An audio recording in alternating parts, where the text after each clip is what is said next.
perilaku sabotase diri Anda. Pikirkan tujuan yang telah Anda miliki sejak lama tetapi belum pernah tercapai.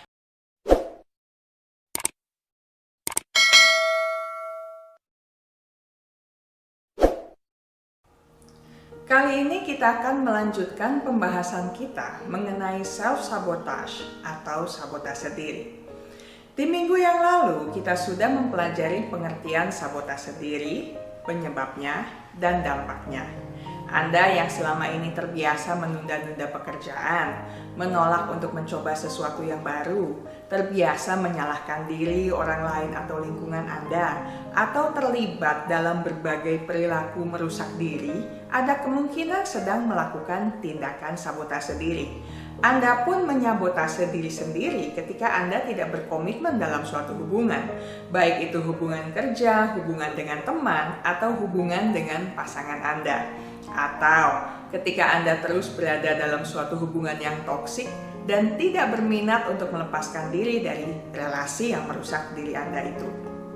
Sabotase diri bisa disebabkan pengalaman traumatis di masa lalu yang menguras kepercayaan serta harga diri Anda.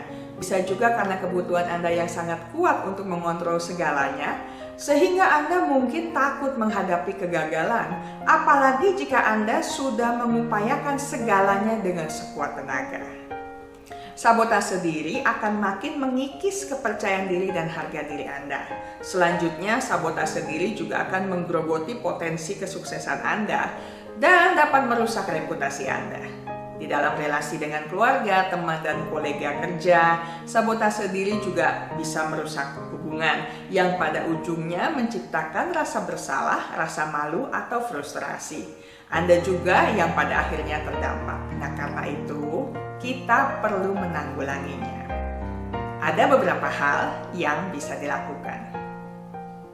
Pertama, kenali perilaku sabotase diri Anda. Pikirkan tujuan yang telah Anda miliki sejak lama tetapi belum pernah tercapai.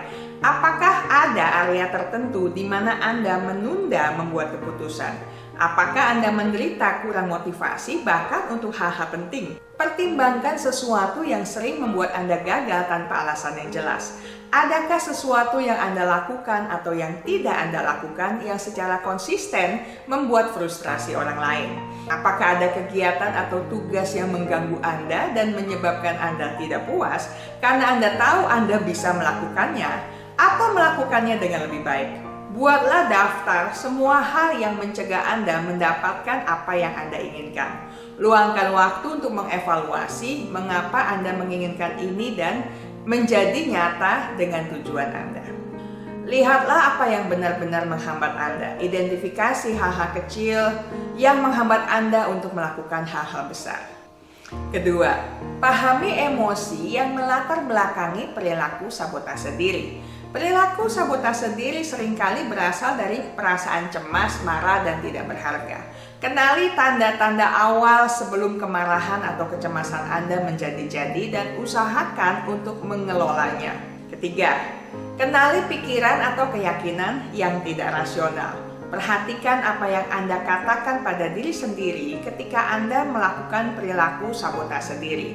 Tuliskan semua self-talk atau percakapan Anda di dalam hati yang sifatnya negatif. Betapapun konyol atau tidak realistisnya hal itu. Keempat, ubah perilaku, emosi, dan pikiran Anda. Anda perlu jujur dengan diri sendiri dan bertanya pada diri sendiri, apakah Anda merasa pantas mendapatkan yang lebih baik dan menentukan apa yang Anda sebenarnya takuti. Bangkitlah dari perilaku merusak ini. Ketika Anda menjadi sadar akan emosi negatif, perilaku dan pikiran yang memicu sabotase diri, Anda mulai dapat menentangnya. Dan jika Anda dapat mengubah salah satu dari 3 aspek ini, dari aspek pikiran, perasaan, atau perilaku, 2 aspek lainnya akan lebih mudah berubah. Tantang pikiran negatif Anda dengan penegasan logis dan positif. Balikkan asumsi Anda dan dapatkan perspektif yang sangat dibutuhkan. Hubungkan self-talk positif baru ini dengan apa yang dapat Anda capai dan apa yang ingin Anda capai. Ketika keterampilan, kepercayaan, dan perilaku Anda selaras, Anda dapat menciptakan kondisi mental, emosional, dan kondisi fisik yang diperlukan untuk melakukan apapun yang Anda inginkan. Jangan tunda besok. Jika Anda sering menunda-nunda, kebiasaan baru yang akan Anda kerjakan atau perubahan yang akan Anda hasilkan tidak akan pernah Anda raih. Kelima, rayakan keberhasilan kecil Anda. Perhatikan semua kemajuan Anda baik dalam menghayati peristiwa, perubahan pikiran dan emosi Anda, serta perilaku Anda yang menjadi lebih positif. Berikan pujian pada diri sendiri untuk hasil yang lebih positif karena ini akan membantu memutus siklus negativitas. Keenam, hitung keberhasilan Anda di masa lalu. Jika Anda takut gagal, pertimbangkan untuk mendaftar semua hal yang berhasil Anda gapai di masa yang lalu. Cobalah untuk mengingat apa yang Anda atasi untuk sampai pada keberhasilan Anda dan bekerjalah untuk meningkatkan kepercayaan diri Anda.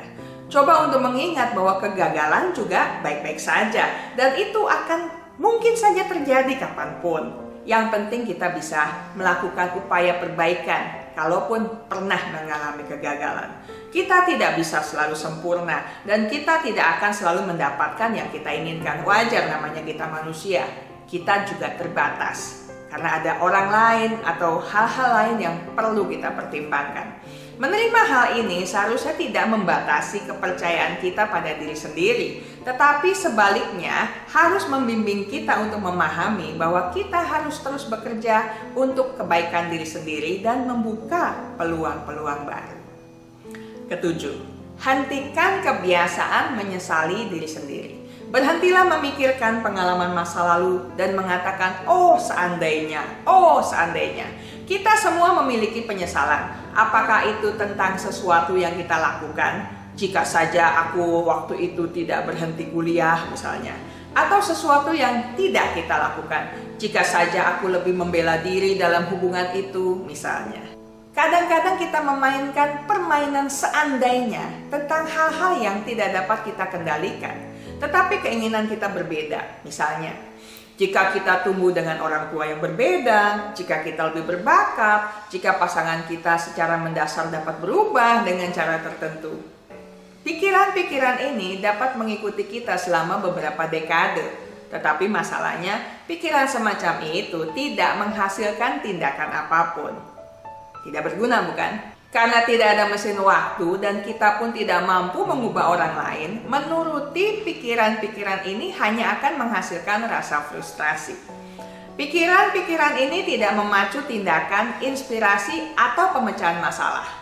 Dan yang terburuk dari semuanya, memikirkan itu semua membuat pola yang sama terus berjalan. Cobalah mengubah seandainya menjadi pola pikir yang berbeda sama sekali dengan menerima apa yang dilakukan. Tetapi gunakan fakta ini untuk mempengaruhi tindakan Anda di masa mendatang. Jadi artinya belajarlah dari pengalaman masa lalu, termasuk belajarlah dari kegagalan Anda. Seperti misalnya begini, X begini tapi Y bisa seperti itu. Atau, aku tidak bisa membatalkan masa laluku, tapi aku bisa mempengaruhi atau berbuat sesuatu yang lebih baik untuk masa depanku. Atau, aku telah belajar sesuatu dari X, yaitu Y. Nah, itu diisilah si X dan si Y itu. Dan inilah cara saya berencana untuk menggunakannya untuk memperbaiki keadaan. Kedelapan, berfokuslah pada perawatan diri sendiri. Berhentilah berfokus pada apa yang Anda pikir Anda salah dan berusahalah mengenali apa yang Anda lakukan dengan benar. Fokus pada memberi diri Anda waktu untuk bersantai, makan dengan baik dan enak, dan tidur. Anda perlu merasa baik tentang diri Anda untuk melewati ketakutan Anda. Memprioritaskan diri sendiri akan membantu Anda meningkatkan kepercayaan diri dan memungkinkan Anda diperlengkapi dengan lebih baik untuk menghadapi rasa takut dan bergerak melampaui sabotase diri. Buatlah jurnal untuk mencatat hal-hal baik yang telah Anda hasilkan.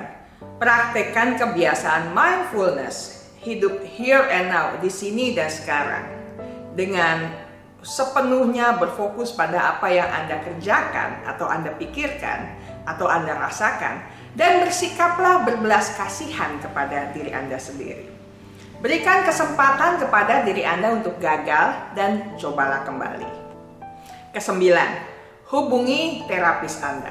Tidak selalu mudah untuk mengenali dan menghentikan beberapa perilaku sabotase diri, terutama pola yang telah Anda ikuti selama bertahun-tahun sendirian. Jika upaya Anda untuk mencoba perilaku dan respons yang berbeda belum berhasil, atau hanya bekerja efektif sementara waktu, terapi mungkin menjadi pilihan yang baik. Tidak perlu malu untuk membutuhkan dukungan profesional. Terapis Anda dapat membantu mendeteksi upaya sabotase diri Anda, termasuk di dalam proses terapi. Misalnya, Anda menunda-nunda untuk datang, Anda mengganti-ganti jadwal, Anda menolak untuk mengerjakan tugas. Itu ciri-ciri dari orang yang mungkin saja melakukan sabotase diri di dalam kegiatan terapi. Terapis Anda juga dapat menginterupsi pola pemikiran dan tindakan yang sudah tertanam selama ini, sementara Anda juga harus memperkuat pertimbangan dan pengaturan diri Anda yang lebih baik tentu saja. Ingat baik-baik, kesehatan mental Anda sangat berharga. Jagalah, pertahankanlah dengan sekuat tenaga. Subscribe YouTube channel Bahas Psikologi dan share linknya supaya lebih banyak orang merasakan manfaatnya.